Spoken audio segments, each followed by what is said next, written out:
दो, किस दो,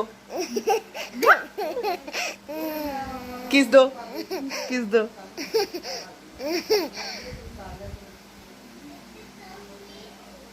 किस दो, किस दो, किस दो, किस दो।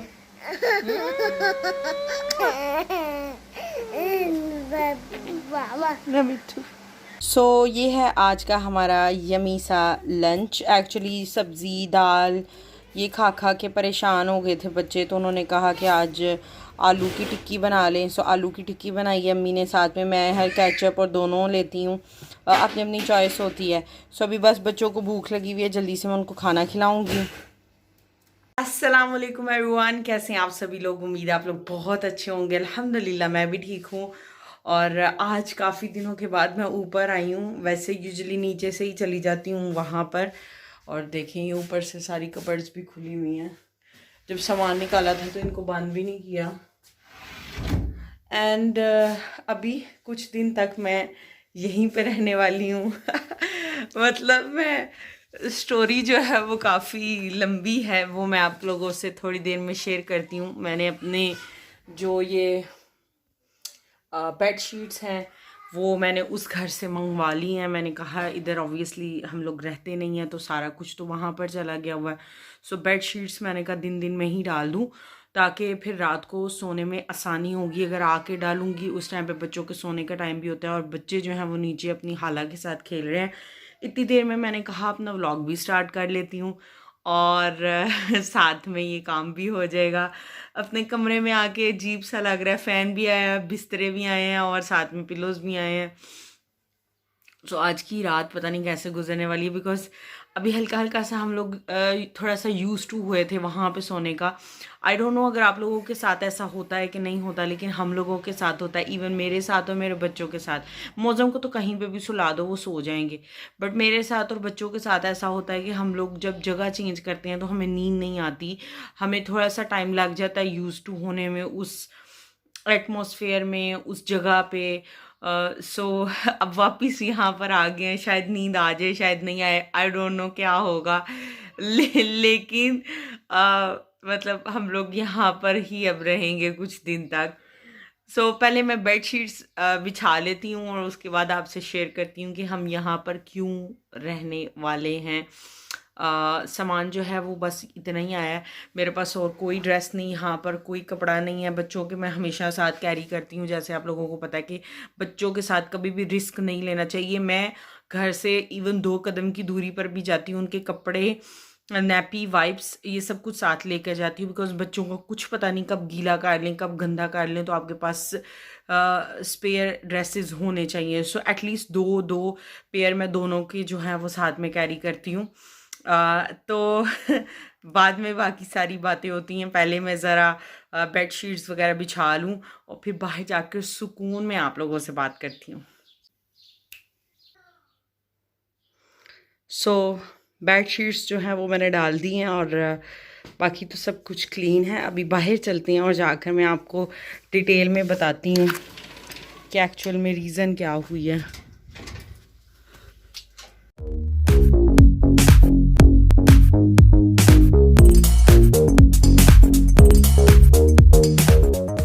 अभी मैं आ गई हूँ अपनी फेवरेट जगह पे, और बच्चे जो हैं नीचे बाहर खेल रहे हैं। आप लोगों को शायद उनकी आवाज़ें भी आएँ, लेकिन शाम का टाइम ऐसे बाहर आना मतलब बहुत ही ज़्यादा अच्छा लगता है। मुझे तो बहुत ज़्यादा अच्छा लगता है। और यहाँ पर ऐसे हल्की हल्की सी वॉक करना, बच्चे तो जैसे नीचे खेल रहे हैं, तो मुझे थोड़ा सा सुकून भी है कि मैं आराम से यहाँ पर वॉक करूँ। अदरवाइज़ वो फिर सुकून कहाँ लेने देते हैं, कभी पानी को खोलते हैं, कभी कुछ करते हैं, कभी कुछ करते हैं।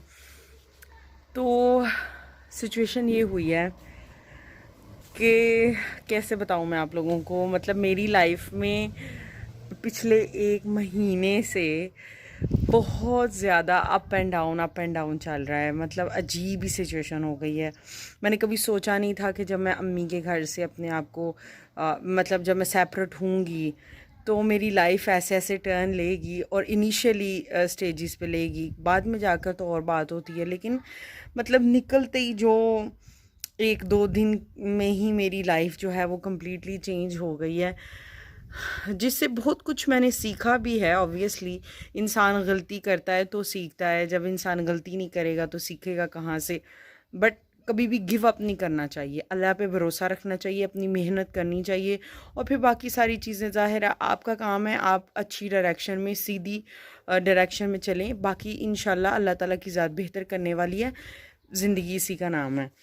सो रही मेरे जो मैंने घर ख़रीदा है उसकी अपडेट ये है कि हमारी जो यहाँ पर 2 पार्टियाँ होती हैं, जिन्होंने ख़रीदना और जिन्होंने बेचना है, दोनों की अपने अपने वकील होते हैं जो उनको गाइड करते हैं, और मिडल में एक होता है जो बेचने वाली कंपनी है, रियल इस्टेट कंपनी है।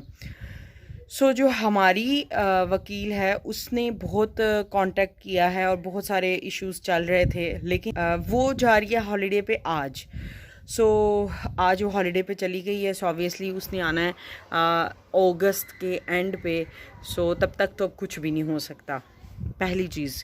सो अगस्त के एंड तक तो हमें समहाउ ऐसे ही मैनेज करना था, जब वो आएगी और उसके बाद बाकी जो भी प्रोसेस है होगा, फिर हमें कीज़ मिलेंगी।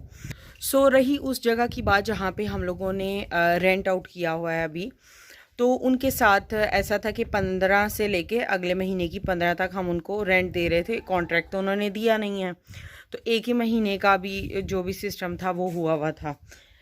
सो अभी उनसे फ़ोन किया बात करने के लिए कि भाई 2-3 प्रॉब्लम्स हैं उस घर में, फ़्लश काम नहीं कर रहा, ऊपर से गर्म पानी नहीं आ रहा, तीसरा ये कि जो बाहर दरवाज़ा बच्चों के लिए लगाया था वो टूट गया हुआ है, तो उसको भी ज़रा फिक्स कर दो।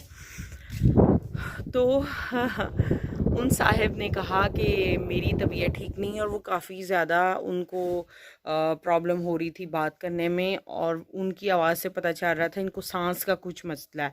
अब ऑब्वियसली हमें तो नहीं पता क्या मसला हो सकता है। सो उनको कोई सांस का मसला था, और उन्होंने अपफ्रंट होकर डिनाइल कर दिया कि मैं मिलूँगा नहीं आज, अभी मेरी तबीयत ठीक नहीं है, जब मेरी तबीयत ठीक होगी तब मैं मिलूँगा। तो मेरे दिमाग में ये बात क्लिक की, बिकॉज़ पिछले तकरीबन 1 हफ़्ते से मैं देख रही हूँ कि वो हमें नज़र नहीं आ रहे। मतलब वैसे बिकॉज़ ऑब्वियसली वो नीचे रहते हैं, हम ऊपर रहते हैं, तो हमें नज़र तो आते थे, रोज़ आते थे, सुबह या शाम को कभी भी, या वो खुद बाहर आते थे जब हम लोग आते थे भाई हेलो हाय करने के लिए, या कोई सामान ले रहे हैं, कुछ ना कुछ नज़र आ जाता था कि भाई वो आए हुए हैं, उनको पता चल जाता हम आ गए हैं, तो वो आगे खुद भी हेलो हाय कर देते थे। और वहाँ पे ही उनकी गाड़ी खड़ी है, वो वर्क पे भी नहीं थे जा रहे पिछले 1 हफ़्ते से, और हमने ये चीज़ नोटिस की थी। लेकिन अब इतना जल्दी तो बंदा नहीं प्रेडिक्ट कर सकता कि क्या मसला होगा। मैंने समझा शायद काम नहीं है, या हो सकता है अगले बंदे के 100 पर्सनल रीजंस हो सकते हैं। अब इतनी डिटेल में तो हम लोग नहीं किसी को भी देखते कि भाई काम पे नहीं जा रहा है या ये नहीं कर रहा है, इतना कौन गौर करता है, अपनी लाइफ में इतना कुछ चल रहा होता है। सो जब आज उन्होंने कहा कि मैं आपसे नहीं मिलूँगा, मेरी तबीयत ठीक नहीं है, तो मेरे अम्मी पापा ने मुझे वहाँ जाने से रोक लिया। वो कहते हैं उनको ऐसा शक है, यकीन तो ऑब्वियसली हमें नहीं है, लेकिन उनको शक है कि उसको कोई कोरोना की सिचुएशन है। बिकॉज़ फिर पापा ने डबल चेक करने के लिए उन्होंने भी फ़ोन किया कि मैं खुद इन्वेस्टिगेट करता हूँ कि क्या इशू है। तो उनको भी ऐसे ही लगा कि उनको सांस का कुछ तो इशू हो रहा है, और साथ में उन्होंने कहा कि मैंने आपकी बेटी को भी कहा है और मैं आपको भी कह रहा हूँ कि मैं अभी मिलूँगा नहीं, ये 2-3 जो इश्यूज़ हैं ये बाद में मैं जब तबीयत मेरी ठीक होगी उसके बाद सॉर्ट आउट होंगे। सो पापा ने भी उस चीज़ पे कहा कि नहीं तुम नहीं जा रही हो, और स्पेशली बच्चे लेके वहाँ पर तो बिल्कुल नहीं जाना। अगर नहीं भी है कुछ ऐसा तो ना हो, लेकिन हमें अब चूँकि शक हो गया है कि उसको कुछ ऐसा हो सकता है या हुआ है, तो तुमने वहाँ पर नहीं जाना। तो वो मेरा बोरिया बिस्तरा उठाकर यहाँ पे ले आए हैं। कल सुबह मैंने जाना है और वहाँ से जाकर अपने कपड़े कुछ लेकर आऊँगी ऑब्वियसली। मतलब यार क्या इंसान सोचता है और क्या हो जाता है, लेकिन जो भी होता है उसको स्माइल के साथ हैप्पी होकर बिल्कुल उस चीज़ को अप्रोच करना चाहिए। And back to my bedroom, मतलब मैं खुश हो रही हूँ, सैड नहीं हो रही बिल्कुल भी, मैं खुश हो रही हूँ कि मैं अपने कमरे में वापस आ गई हूँ। अल्लाह ताला की ज़ात ने देखो जहाँ पर जिसका रहना लिखा हुआ होता है ना, होता वही है। इंसान 100 किस्म की प्लानिंग्स कर ले, इतना कुछ कर ले, लेकिन कोई फ़ायदा नहीं, कोई फ़ायदा नहीं अपना दिमाग लड़ाने का। सिर्फ कोशिश करें आप, और फ़ायदा ना ढूंढें, बिकॉज फ़ायदा आपको वही मिलेगा जो आपकी ज़ात देगी। सो ये सारा इशू है मेरी लाइफ का चल रहा है। इस वजह से अभी से मैं आ गई हूँ अम्मी के घर में वापस। पता नहीं अब कितने दिनों के लिए आई हूँ। मेरे अम्मी पापा जो हैं वो मुझे कब तक कहते हैं कि नहीं तुम नहीं इधर रहना, और बड़े जो है वो जो बात कहें वो कभी भी नहीं टालनी चाहिए। मैं आपको 110% लिख के दे सकती हूँ। बड़े जिस काम से मना करें वो कभी भी ना करें, और अगर करना भी हो तो उनकी अश्योरिटी लेकर करें, उनको कन्विंस करके करें, बिकॉज वो हमेशा उनका जो तजुर्बा होता है हमसे बहुत ज़्यादा होता है। सो मैं हमेशा ऐसा करती हूँ। मैं कोई भी काम करना हो पहले अम्मी या पापा से मशवरा करती हूँ कि मैं ऐसे कर लूँ। अगर वो कहते हैं हाँ कर लो, हम इतने बड़े हो गए, मैं मौज़म भी अपनी अम्मी अब्बू से हमेशा मशवरा करती हैं, उनको बताती हैं, और मैं भी।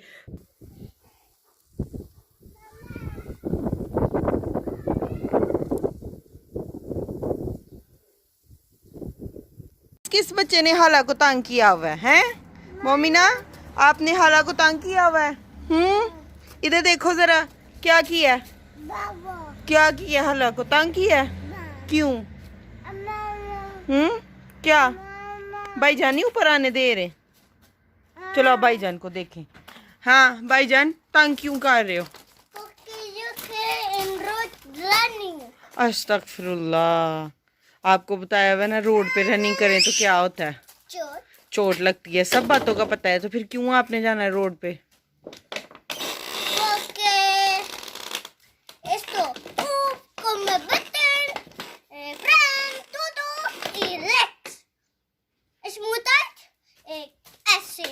ये क्या है? मैं जो पूछ रही हूँ आपको पता है ना रोड पे जाएं तो बहुत डेंजरस होता है वो। रोड पे जाएं तो आपको गाड़ी भी हिट कर सकती है, चोट लग सकती है, पता है ना इस बात का? तो फिर इस बात पे क्यों आप जिद कर रहे हो? और पहले ये बात बताओ कि आपको कहा था कि नए कपड़े घर नहीं पहनने, आपने क्यों जिद करके ये पहना लिए? आपको कहा था सिर्फ जब बाहर जाएं तब रेडी होते हैं ऐसे अच्छे कपड़े, फिर बाहर पहन के जाते हैं। देखो ना अब आपने ये क्या लगा लिया ऊपर, ये देखो ये क्या है? आइसक्रीम है। इसीलिए कहा था ना कि चेंज कर लो कपड़े। नहीं। और मैडम नीचे आओ आप, मोमिना मैडम नीचे आओ, चोट लग जाएगी। हाँ क्यों तंग क्यों?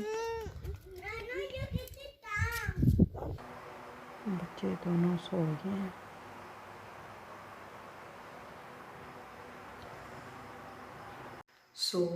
अभी हो गया रात का टाइम और बच्चे दोनों सो गए हैं। इस वीडियो को मैं यहीं पे एंड करूँगी। अगर आप लोगों को मेरी ये वीडियो थोड़ी सी भी अच्छी लगी है तो मेरी वीडियो को लाइक करें, मेरे चैनल को सब्सक्राइब करें। इंशाल्लाह मैं आपसे मिलूँगी अपनी एक नई वीडियो के साथ। तब तक के लिए अल्लाह हाफिज़।